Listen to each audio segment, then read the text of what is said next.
ओम अज्ञानतिमिरन्धस्य ज्ञानाञ्जनशलाकया चक्षुरुन्मीलितं येन तस्मै श्री गुरवे नमः। আমরা আজকের এই গীতাপাঠ অনুষ্ঠানে বসেছি। গীতাপাঠ করবার আগে অল্প সময় আমরা আলোচনা করব যে গীতা কি এবং কেন, যা আমাদের প্রত্যেকের জানা খুব জরুরি। আমাদের এই যে জীবন, এই জীবনটাকে যদি আমরা একটু অন্যরকম ভাবে চিন্তা করি, সবার জন্যই সেই সহজ কথা যে এই যে আমরা একটা যন্ত্র ব্যবহার করি আজকালকার, এই যন্ত্রটা কে তৈরি করেছে? মানুষ তৈরি করেছে। মানুষ এই যন্ত্রটি তৈরি করে মানুষের হাতে দিয়েছে, মানুষ হয়েছে এর মালিক। এবার এই যন্ত্রের একটা মজা আছে। মজা হচ্ছে এই যে এই যন্ত্র দুটো সত্তা বিশিষ্ট। একটা সত্তা হচ্ছে শরীরে, আরেকটা সত্তা হচ্ছে মনে। আধুনিক ভাষায় যাকে বলে হার্ডওয়্যার আর সফটওয়্যার। এবার আরো ইন্টারেস্টিং বিষয় হচ্ছে যে এর যে এই শরীর সত্তা, এ খেতে চায়। আপনারা দেখেছেন, আপনার মোবাইল চার্জ ফুরিয়ে গেলে আপনাকে ইশারা করে চার্জ দাও। পাশাপাশি এর যে মন সত্তা, এই মন সত্তা জানতে চায়। আপনারা এও দেখেছেন, কোনো কাজ করতে গেলেই কানেকশন না থাকলে এ বলে কানেকশন দাও। অর্থাৎ আমাদের তৈরি করা এই যন্ত্র এর এমন ভাবে তৈরি করা হয়েছে, এ নিজে নিজে খেতে চায়, নিজে নিজে জানতে চায়। কিন্তু একে এমন ভাবে তৈরি করা হয়েছে, নিজে খেতে চায়, নিজে জানতে চায়, কিন্তু নিজের ইচ্ছায় কিছু করে না। আমাদের ইচ্ছায় এ কাজ করে, আমরা এর মালিক।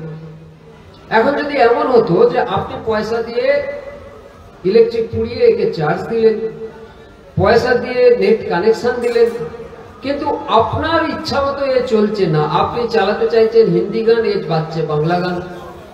আপনি চালাতে চাইছেন খেলা, এ দেখাচ্ছে টিভি সিরিয়াল। তখন কি অশান্তি না হতো? কিন্তু এরকমটা হয় না। এ আপনার খায়, আপনার নেয়, আপনার কথা শোনে। ঠিক সেই রকম এই যে আমরা তৈরি হয়েছি, আমাদের দুটো সত্তা, একটা শরীর সত্তা, একটা মন সত্তা।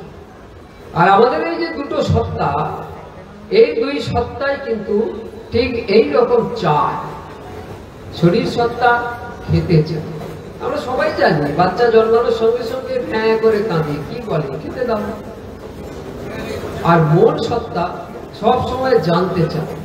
মৃত্যুর আগের দিন পর্যন্ত শুয়ে ঠাকুমা খোঁজ নিচ্ছে, কিরে কিছু হলো, মানে নাতির ঘরের ক্ষতি হলো কিনা খোঁজ নিচ্ছে। অর্থাৎ খেতে চাওয়া এবং জানতে চাওয়া এর বৈশিষ্ট্য। একে যে তৈরি করেছে, তিনি একে সেই একই বৈশিষ্ট্য দিয়েছেন যা আমরা আমাদের মোবাইলে দিয়েছি। কিন্তু আমাদের মোবাইল আমাদের খেয়ে আমাদের নিয়ে যা করে না, মানে অবাধ্য হয় না, আমাদের কথাতেই চলে, আমাদের কথাই শুনে। কিন্তু আমাদের যে তৈরি করেছে, আমরা তার দেওয়া খাবার খেয়ে, তার দেওয়া নিয়ে আমরা অবাধ্য হই। আমরা তার কথা না শুনে আমাদের কথায় চলি, আমাদের ইচ্ছায় জীবন কাটাই। তাই আমাদের জীবন কষ্টের শেষ থাকে না, যাতে বাধ্য হয়ে যে আমাদের তৈরি করেছে, সেই আমাদের জন্য এই জীবনের একটা নাম দিয়েছে, দুঃখালয়। পৃথিবীটা দুঃখের আঘাত। আমরা দুঃখালয়ের মধ্যে আনন্দ খুঁজে নিই। এই যারা মেলায় এসেছে, কেন এসেছে? আনন্দ খুঁজতে। স্থায়ী জীবনে আনন্দ নেই, একঘেয়ে। এবার মেলায় আনন্দ কি হচ্ছে? যা হচ্ছে তাৎক্ষণিক। এই মেলা থেকে ফিরে যাওয়ার পরে কিছু কিছু স্মৃতি থেকে যাবে, আনন্দ থাকবে না, আর কারোর কারোর পকেট খালি হয়ে গেল। অবশ্য কারোর কারোর ব্যবসায় লাভ হলো, সেটা ঠিক আছে, কিন্তু আমাদের আনন্দ নেই। কেন নেই? কারণ আমরা স্বাধীন হওয়ার চেষ্টা করেছি।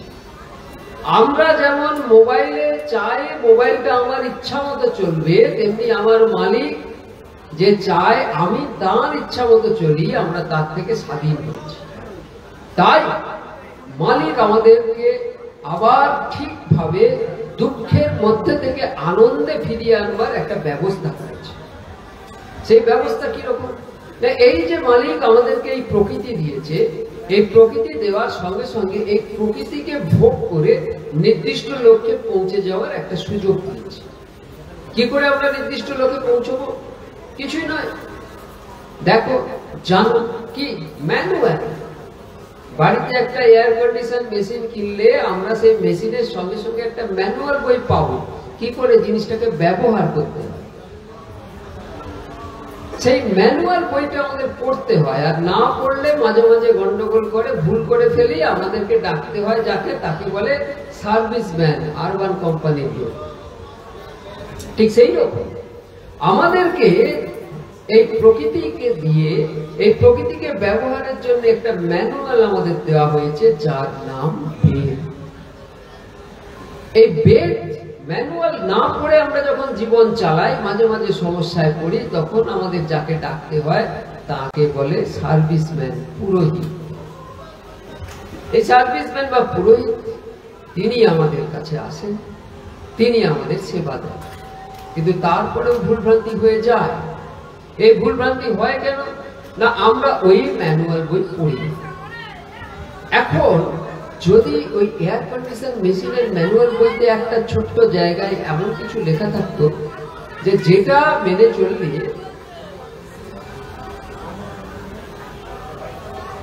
মেনে চললে আমাদের যে এই জীবন সুখের হবে, কিরকম না, আমাদের ওই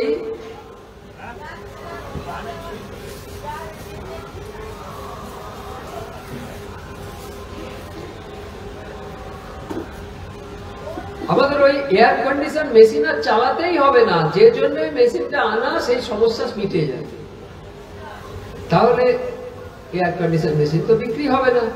তাই এয়ার কন্ডিশন মেশিনে এরকম কোনো ম্যানুয়াল থাকে না যে জায়গাটা পুড়ে ফেললে আমাদের এয়ার কন্ডিশন মেশিনটা লাগবেই। কিন্তু প্রকৃতিকে ব্যবহারের জন্য যে ম্যানুয়াল বেদ, সেই ম্যানুয়ালে একটা জায়গায় এমন কথাই লেখা আছে যেখানে প্রকৃতিকে ব্যবহার করতে দরকারই হবে না, আমাদের কাজ মিটে যাবে, আমরা নির্দিষ্ট লক্ষ্যে পৌঁছে যাব, দুঃখ শেষ, আনন্দের সূচনা। এই জায়গাটাকে কি বলে? বেদের এই অংশকে বলে উপনিষদ। এই যে উপনিষদ, এই উপনিষদকে আরো সংক্ষিপ্ত করে স্বয়ং আমাদের মালিক যে সংক্ষিপ্ত সার দিয়েছে তাকেই বলা হয় শ্রীমদ্ ভগবত গীতা। কি বলছেন শ্রীমদ্ ভগবত গীতার সংকলক মাননীয় শ্রী ব্যাসদেব মহাশয়? তিনি বলছেন, ওম পার্থায় প্রতিবোধিতং ভগবতা নারায়ণেন স্বয়ং ব্যাসেন গ্রথিতম পুরাণ মুনিনা মধ্যে মহাভারত অদ্বৈতামৃত বর্ষিণীম ভগবতীম অষ্টাদশাধ্যায়িনীম अम्ब त्वम् अनुसंधामि भगवद्गीते भगवद्देशिनी नमस्ते वैश विशाल विद्ये फुल्लरविन्दायत पत्र नेत्रे येन तया भारत तैलपूर्णो प्रज्वालितो ज्ञानमय प्रदीप। भारत तैलपूर्ण এই জ্ঞান প্রদীপ ভারতবর্ষেই চলছে, এবং এই তেলের সঙ্গে জ্ঞানের যে প্রদীপের তেল, তার সঙ্গে ভারত নামের সূচনা তুলনা করা হয়েছে। এক মজার প্রপন্ন পারিজাতায় তত্র বেত্রৈক পানায় জ্ঞান মিত্রায় কৃষ্ণায় ভগবদ্গীতে দুহে নমঃ। আমাদের এই যে জ্ঞান, এই শ্রীমদ্ ভগবত গীতা, এই ভগবত গীতা উপনিষদের সারাৎসার। তারপরের লাইনেই বলছে, সর্ব উপনিষদ গাবো দুগ্ধা গোপাল নন্দনঃ পার্থ বৎস সুধীর ভক্তা দুগ্ধম গীতা মৃতম মহৎ। অর্জুন হচ্ছেন সেই বাছুরের, দুগ্ধন করছেন ভগবান শ্রীকৃষ্ণ, গাভীকে স্বয়ং উপনিষদ, সেখান থেকে দুধকে একদম দুগ্ধন করে অর্জুনকে দিচ্ছেন ভগবান। কিভাবে দিচ্ছেন? একটা পরিবেশ সাজিয়ে দিচ্ছেন। এই পরিবেশটা কিরকম? যুদ্ধের পরিবেশ। ঠিক দেখুন, আমাদের জীবনটা যেমন যুদ্ধের মতো।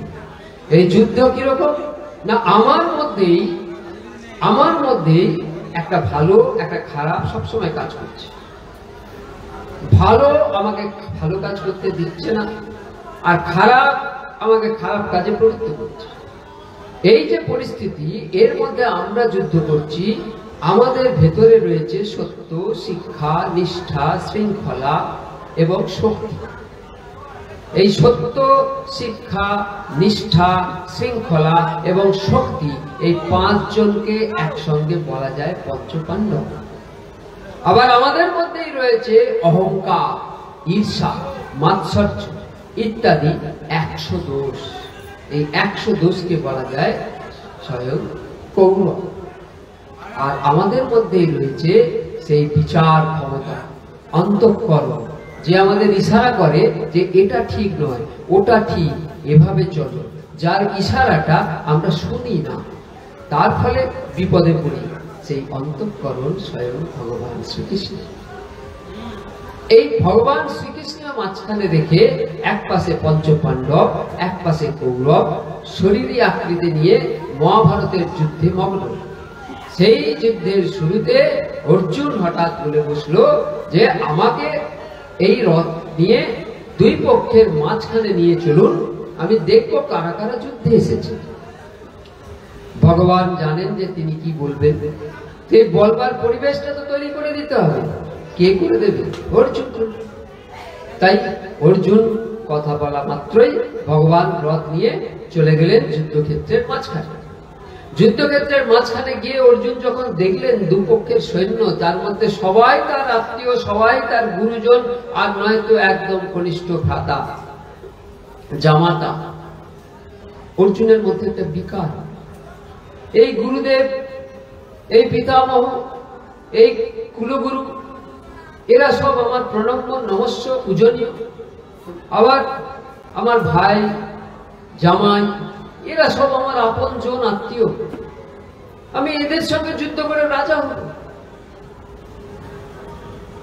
তিনি বলে বসলেন, ন কাঙ্ক্ষে বিজয়ং কৃষ্ণ হত্বা স্বজনম আহ। আমি আত্মীয় পরিজনকে মেরে বিজয়ী হতে চাই না। ন চা রাজ্য সুখানি চ, আমি রাজ্য চাই না, সুখ চাই না।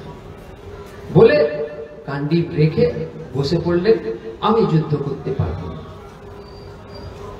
কি বললেন? কার্পণ্য দোষোপহত স্বভাব শিষ্যস্তেহং সাধিমাং তং প্রপন্নম। আমি আপনার শরণাপন্ন, আমাকে শিষ্য মনে করে জ্ঞান দিন কোনটা করা উচিত, কোনটা করা উচিত নয়। তবে আমি যেটুকু বুঝছি, আত্মীয় পরিজনকে মেরে আমি এই যুদ্ধ করতে পারব না। আমরাও এরকম সমস্যা করি। আমাদের মধ্যে যখন বেশি ভালো জেগে ওঠে, আমরা এই ভুলটা করি।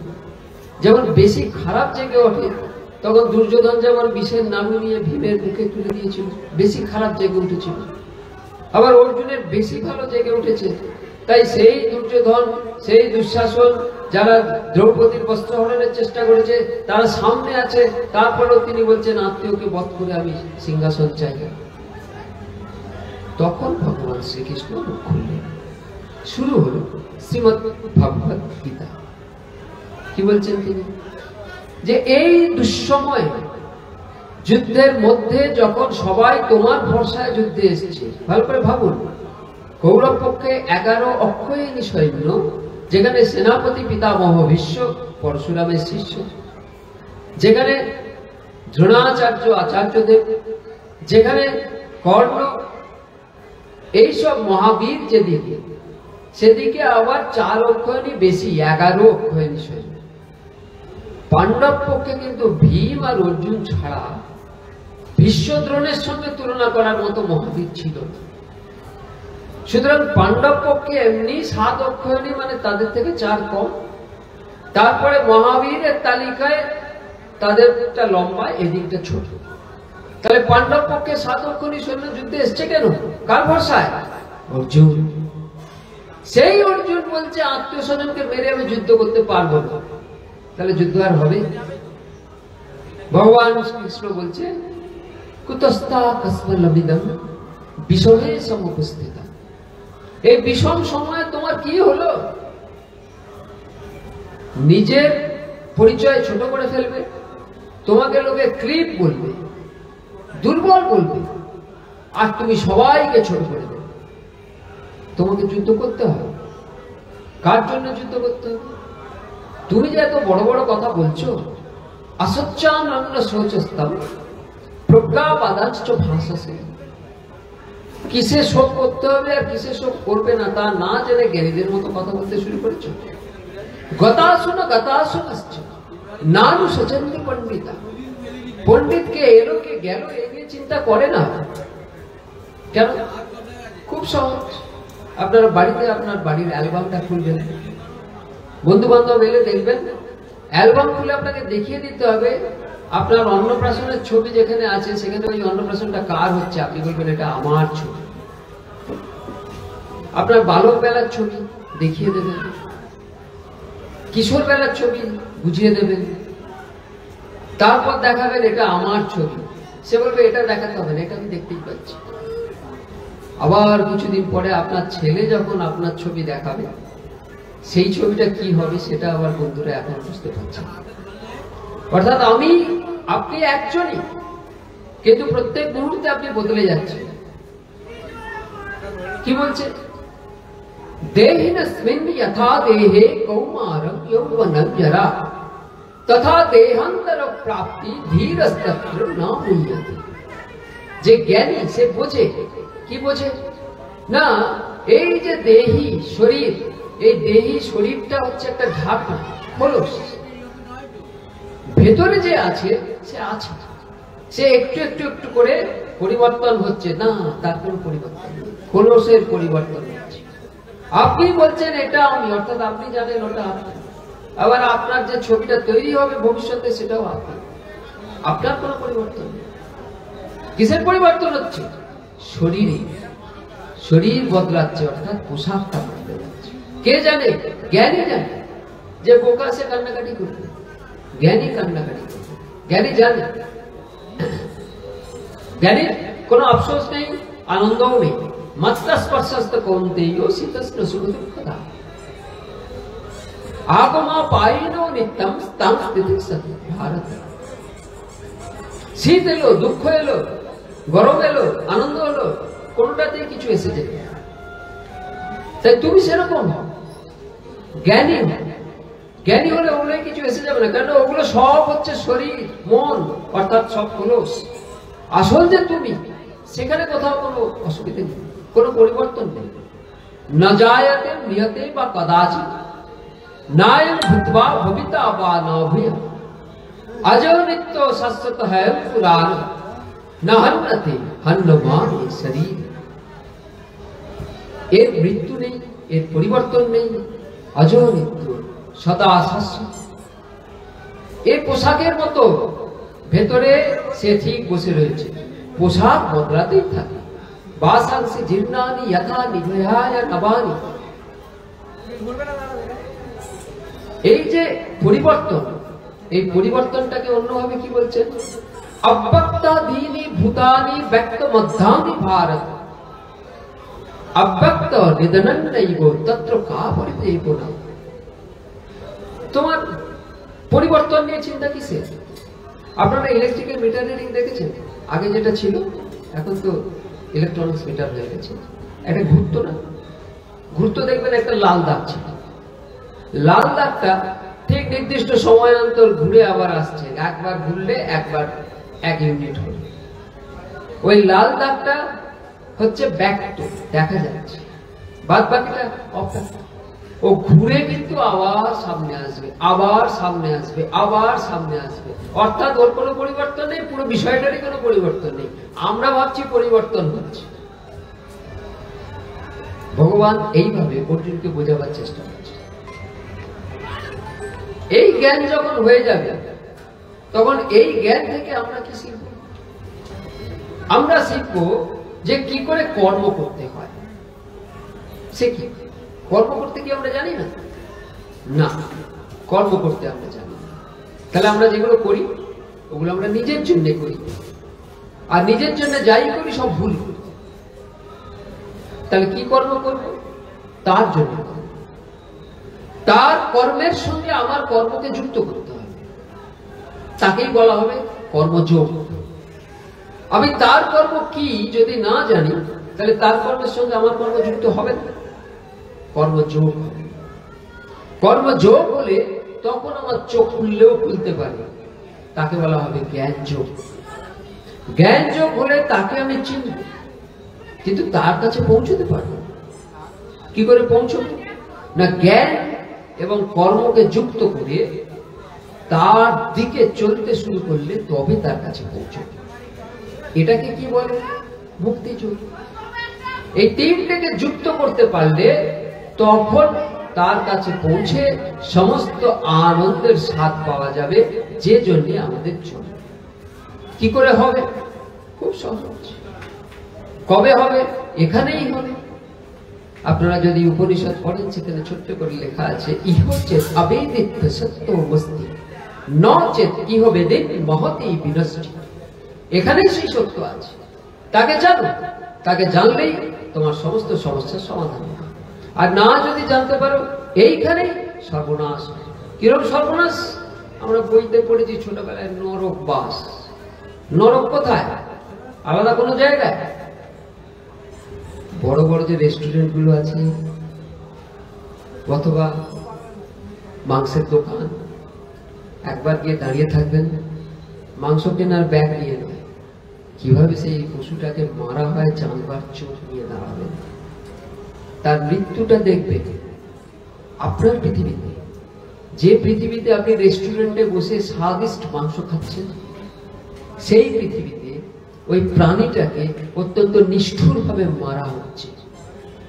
ওই মাংসটা খাওয়ার সময় রেস্টুরেন্টে খানিকক্ষণের জন্য আপনার কাছে এই পৃথিবীটা স্বর্গ, ঠিক সেই রকম এই পৃথিবীটাই ওই প্রাণীটার কাছে নরক। তাহলে স্বর্গ আর নরকের তফাৎ কি হলো? আপনার জন্মের উপরে। আপনার জন্ম এমন বাড়িতে হয়েছে, আপনি মানুষ হয়ে জন্মেছেন, খেতে শিখেছেন, আর তাকে মেরে খেয়ে স্বাদ নিতে শিখেছেন। আর তার জন্ম এমন দুর্বল জায়গায় হয়েছে, সে আত্মরক্ষা করতেও শিখেনি, আপনার খাদ্য হয়ে গেছে। এই পৃথিবীতেই স্বর্গ, এই পৃথিবীতেই নরক। কিন্তু আপনার কি লাভ হলো? আপনি যে স্বর্গে এলেন, ভালো খাবার খেলেন, সে তো না হয় নরকের কষ্ট পেলেন, কিন্তু আপনি যে স্বর্গে থেকে ভালো ভালো খাবার খেলেন, কতদিন খাবেন? আপনি যে ওদেরকে মেরে খাচ্ছেন, নোট হচ্ছে তো। ওদের মৃত্যুর মধ্যে দিয়ে আপনি আনন্দ পাচ্ছেন, নোট হচ্ছে তো। এরপরে তো আবার ফিরতে হবে। নাগরদোলা দেখেছেন? এই রাসমেলায় আসুন, দেখতে পাবেন। একবার উপরে, একবার নিচে, একবার উপরে, একবার নিচে। কতদিন ঘুরবে? যে নাগরদোলায় ঢুকতে টিকিট কেটে পয়সা দিয়ে উঠছে, কাউকে তুলে দিয়ে নাগরদোলা চালাতেই থাকবেন তো। 2 ঘন্টা চালান, নামাবেন না। এবার তারা চেঁচাবে, ওরে পয়সা দেবো না বারে, পয়সা দেবো না বারে। নামাবেন কেন? একসঙ্গে এক টানা ওটা সম্ভব নয়, ওতে আনন্দ পাওয়া যাবে না। আর আমরা এই নাগরদোলায় চেপেছি, 84 লক্ষ গাঁটে ঘুরছি তো। কতদিন ঘুরবো? কত সুখ নেব, স্বর্গ সুখ। কেউ মাংস খেয়ে, কেউ 5 স্টার হোটেলের সুইমিং পুলে সাঁতার কেটে, কেউ আরো অনেক রকম আনন্দ পাওয়ার তো এখন উপকরণ আছে। কিন্তু যে যত উপকরণেই আনন্দ পাক না কেন, সে যাবে না? যাবে না? যাবে, যেতেই হবে, তার রেহাই নেই। তাই তাকে ভগবানের কাজের সঙ্গে নিজের কাজ যুক্ত করতে হবে। তার জ্ঞান এবং বুদ্ধিকে জাগ্রত করতে হবে। বুদ্ধিযুক্ত যাহাতি হোক উভে সুকৃত দুষ্কৃতে তস্মাদ যোগায় যুজ্যস্য যোগ কর্ম সুকৌশল। কর্মযোগের সেই সুকৌশল তাকে শিখতে হবে। যদি শিখতে পারে সে উদ্ধার হলো, আর না হলে গেল। কোথায় গেল? সংসারের গর্ত। সংসারের গর্ত সে আবার কেমন না, চিন্তা থেকে যার সূচনা হয়। কি বলছে? বলছি ধ্যায়তে বিষয়ান পুরুষ সঙ্গস্তেষু পূজায়তে সঙ্গাৎ সঞ্জায়তে কামা কামাৎ ক্রোধাৎ বিজায়তে ক্রোধাৎ ভবতি সম্মোহ সম্মোহাৎ শ্রুতি বিভ্রম শ্রুতি ভ্রংসাৎ বুদ্ধিনাশম বুদ্ধিনাশাৎ প্রণশ্যতি। বিষয়ের ধ্যান করতে করতে আমাদের তার প্রতি আসক্তি জন্মায়। সেই বিষয়ে সেই আসক্তি থেকে কামনার জাগরণ হয়।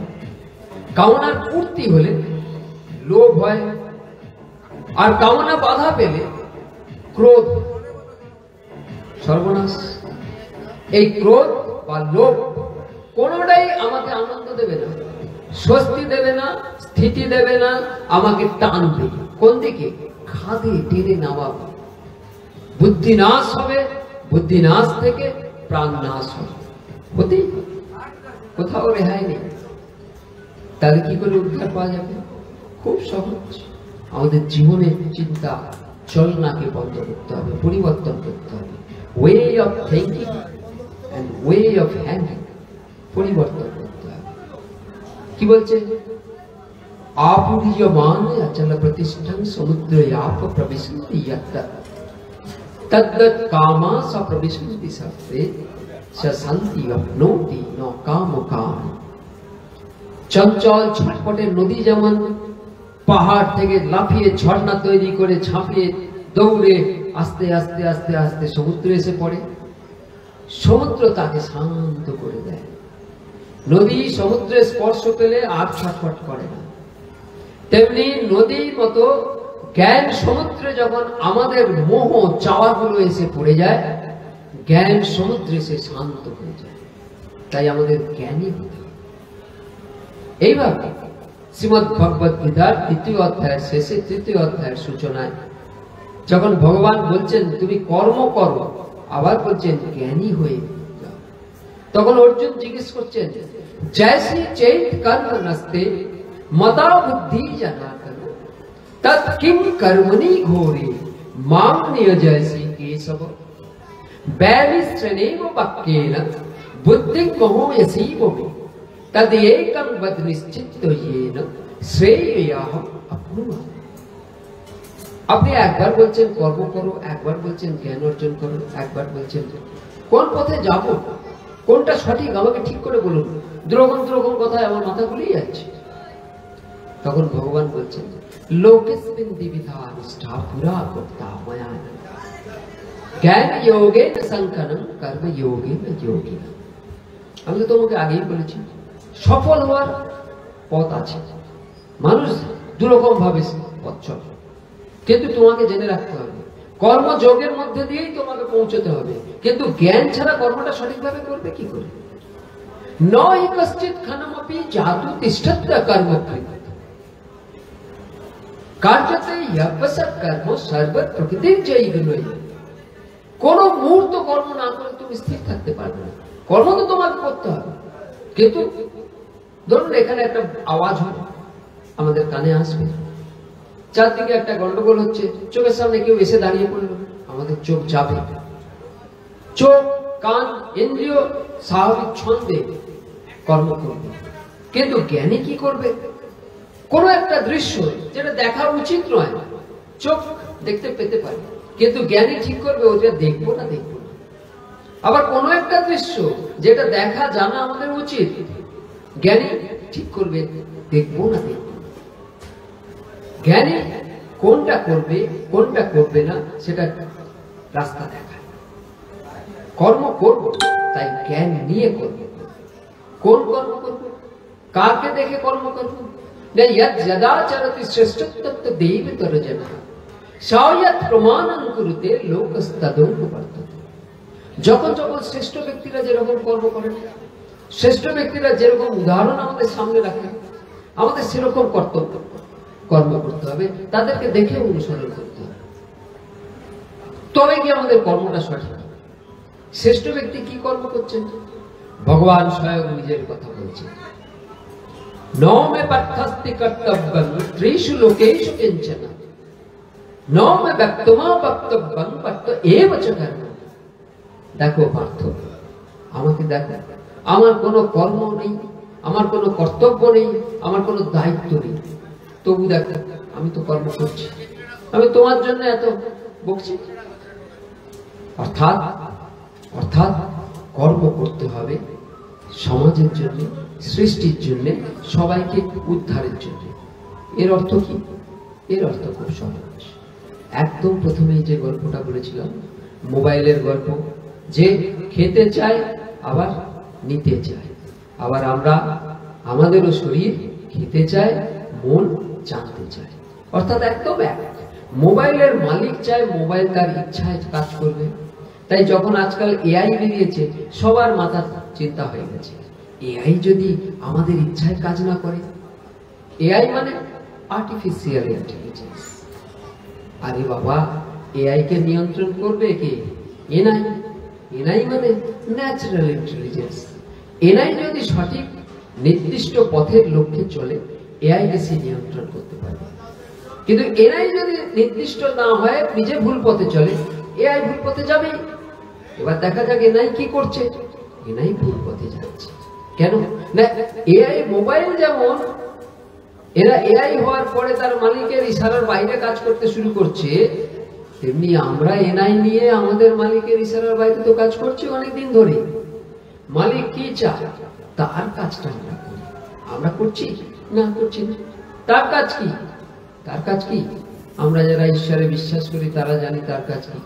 মন্দিরে, মসজিদে, যেখানে যাই, গির্জায়, গুরুদ্বার, যেখানে যাই, আমরা যারা ঈশ্বর বিশ্বাস করি সেই ঈশ্বরের কাছে কি চাই? আমার ভালো, আমার ছেলেটা যেন চাকরি পায়, সে যেন সুস্থ হয়ে যায়, সে যেন ভালো থাকে, ওর যেন এটা হয়। সবাই আমার ভালো চাই, আমার পরিবারের ভালো চাই, দু চারজন আবার সমাজের ভালো চায়, জগতের ভালো চায়, মানুষের ভালো চায়। কিন্তু চায় তো, তাহলে তার কাছে কি চাওয়াগুলো যখন পৌঁছচ্ছে, তার কাজটা কি? সবার ভালো করা। সেখানে কোনো বাজবিচার আছে? বাজবিচার নেই। সবার ভালো। কার কাজ? তার কাজ। তাহলে আমি তার কাজের সঙ্গে নিজের কাজ যুক্ত কি করে করব? না, আমার সামনে দুজন আছে, দুজনের ভালো করি। তার কাজ সবার ভালো করা, আমি তো সবার পারবো না, আমি দুজনের পারবো। আমার সামনে একটা কুকুর এক্ষুনি গাড়ি ধাক্কা দিয়ে পাটা ভেঙে দিয়ে চলে গেছে। আমরা অনেক সময় দেখেছি চায়ের দোকানে ছেলেরা তাড়াতাড়ি তাকে সেবা করে, মহাপুণ্যের কাজ করে। সবার ভালো করার, একজনের ভালো তো সে করলো, তার কাজ সবার ভালো, কিন্তু একজনের ভালো সে করলো মানে তার কাজে হাত লাগালো, কর্মযোগ হয়ে গেল, কর্মযুক্ত হয়ে গেল তার কাজের সাথে। এইভাবে একটু একটু করে যদি আমরা কর্ম করতে থাকি, তাহলে খুব সহজে তার কাজটা আমরা জানতে পারবো। তারপরে তাকে জানতে পারবো, তাকে জানবো, তখন হবে জ্ঞানযোগ। এইভাবে প্রতি পদক্ষেপে আমাদের নিজেদের এগিয়ে নিয়ে যেতে হবে। আর এগিয়ে নিয়ে যেতে পারলে কি হবে? এগিয়ে নিয়ে যেতে পারলে আমরা একদিন তার খোঁজ পাবো। হিন্দু ধর্মে এই যে শ্রীমদ ভগবত গীতা, এ খুব সহজে ধাপে ধাপে আপনাকে সব রহস্যের সমাধান করে দিয়েছে। যে রহস্যের সমাধান হয়ে গেলে ক্ষুদিরামের মতো আপনিও বলবেন, মরতে কেন ভয় পাবে, আমি তো গীতা পড়েছি। ধরুন আপনাকে কেউ 5 তলা বাড়ির ছাদে নিয়ে চলে গেল, আর নিচে 3 তলা উঁচু গদি করে দিয়েছে। সিনেমায় যেমন হয় না, লাফ মারে, নিচে গদি পাতা থাকে, ভয় নেই। কিন্তু আপনাকে জানায়নি যে নিচে গদি পাতা আছে। নিচে 3 তলা উঁচু গদি, আপনি উঠেছেন 5 তলা বাড়ির ছাদ। এবার খুব কুয়াশা পড়েছে, ছাদে দাঁড় করিয়ে আপনাকে বললো, নে ঝাঁপ। আপনি ঝাঁপ মারবেন? আপনি তো জানেন না নিচে 3 তলা উঁচু গদি আছে, যেখানে ঝাঁপ মারলে আপনার একটা দারুণ মজা হবে, কোনো আঘাত লাগবে না। আপনি কি জানেন? জানেন না। আপনি ঝাঁপ মারবেন না, মারতে পারবেনই। এই হচ্ছে অজ্ঞতা। ক্ষুদিরামের মতো যারা জেনে গেছে যে ওইখানে উঠেছি, ঝাঁপ মারবো, নিচে গদি পাতা আছে, কে পেতেছে? তাহলে মরতে ভয় পাবে কেন? আমি তো গীতা পড়েছি। তাহলে গীতা গদি পাতা আছে, কে জানাবে গীতা? পড়ুন, পড়ান, বুঝুন, বোঝান, উদ্ধার হওয়ার রাস্তা। যত পড়বেন, যেমন চিবলে মিষ্টি, একটু চিবলে মিষ্টি, দুধে দাঁতে হালকা করে চিবলে মিষ্টি, আপনার শক্ত দাঁতে চিবলে মিষ্টি, যত চেবাবেন মিষ্টি। খালি আখের একটা বিষয় হচ্ছে, এক সময় মিষ্টি রস ফুরিয়ে যায়, কিন্তু এর মিষ্টি কোনোদিন ফুরোয় না। যত চেবাবেন মিষ্টি, চিবাতে থাকুন। ভগবান রাষ্ট্রে একদম পরিষ্কার বলছে, মন্মনা ভব মদ্ভক্ত মজ্জাজি মাং নমস্কুরু। আমার ভক্ত হয়ে যাও, আমার আপনজন হয়ে যাও, আমাকে নমস্কার। কি হবে তাহলে? কি করতে হবে?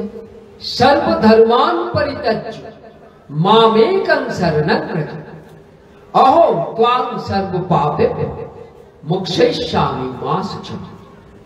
সমস্ত ধর্ম পরিত্যাগ করে তুমি আমার আশ্রয় নাও, আমাকে তোমাকে সব পাপ থেকে মুক্ত করে দেবে। তাহলে এখানে কি রহস্যের সমাধান হলো? তা তিনি ধর্মের ভক্ত। ধর্মটা কেন? তার কাছে পৌঁছানোর জন্য। ধর্মটা তার কাছে পৌঁছানোর জন্য। আপনি আজিপুর যাবেন, আজিপুর যেতে হবে, আপনি বিবিধ চড়ায় যাবেন, বিবিধ চড়ায় যাবেন, নৌকায় উঠলেন 5 টাকা ভাড়া, নৌকায় উঠলেন, বিবিধ চড়ায় পৌঁছলেন, বিবিধ চড়ায় পৌঁছে আপনি আবার নৌকাটাকেও সঙ্গে চলে আসার চেষ্টা করছেন। এরকম কথা। নৌকাটা কি? ওপারে যাওয়ার সাধন। ওপারে পৌঁছে নৌকো আপনার দরকার নেই, আপনি এবার ওপারে পৌঁছে গেছেন, যাবেন। ঠিক সেই রকম ধর্ম হচ্ছে ঈশ্বরের কাছে পৌঁছবার সাধন। ঈশ্বরের কাছে পৌঁছে গেলে ঈশ্বরেই থাকতে হয়, ধর্ম নিয়ে আর চিন্তা করতে নেই। তাই ভগবান নিজেই করছেন সর্বধর্মান পরিত্যাজ্য মামেকং শরণং ব্রজ। হিন্দু ধর্মের বিধি নিষেধটা পরিষ্কার করে, বিধি সব সময় সব মুহূর্তে ঈশ্বরকে স্মরণ করছে, ঈশ্বরের সঙ্গে। নিষেধটি কোনো সময় কোনো ঈশ্বরকে ভুলে যাবে, ঈশ্বরকে হারাবে। একটু আলাদা একটাই। যদি বিধি পালন করেন, নিষেধ থেকে আপনি অটোমেটিক্যালি সরে এলেন। আর যদি নিষেধটা খেয়াল রাখেন, বিধিও আপনার পালন হয়ে গেল। ঈশ্বরের সঙ্গে থাকবো। তাই আমরা ঈশ্বরের সঙ্গে থাকবো, ঈশ্বরের স্মরণে থাকবো, ঈশ্বরের চরণে নিবেদন করব। আর এই হনুমান মন্দিরের চত্বরে, যেখানে সেই রকম একজনকে আমরা পেয়েছি, যিনি নিজের জীবন দিয়ে দেখিয়েছেন ঈশ্বরের সঙ্গে থাকা, ঈশ্বরের স্মরণে থাকা, ঈশ্বরের চরণে থাকা ঠিক কিরকম। সেই স্বয়ং হনুমান, ভক্ত হনুমান, আমাদের সবার বাবা হনুমানজি, তাঁর চরণে বসে আজকের এই আলোচনায় আমি যদি আপনাদের গীতা, শ্রীমদ্ ভগবত গীতা সম্পর্কে একটু আলো দিতে পারি, তাহলে ব্যর্থ হব, বাধিত হব, আনন্দিত হব। তাই আজকে এখানেই শেষ করব।